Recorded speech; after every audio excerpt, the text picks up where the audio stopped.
How's it going, everyone? Today I'm gonna show you how to fix WhatsApp microphone if it is not working. Now, first thing that might resolve this problem is restarting your device. Now, as simple as that sounds, WhatsApp can sometimes just be glitching. Now, to do that, just hold on your power button and you can click on restart.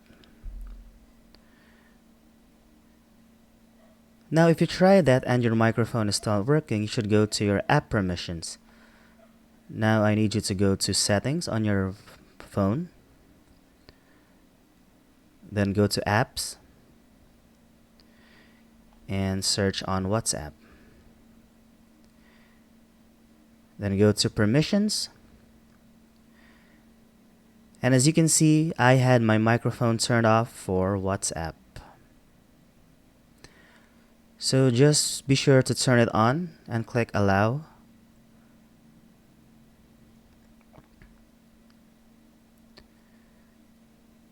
So your WhatsApp microphone should be working at this point.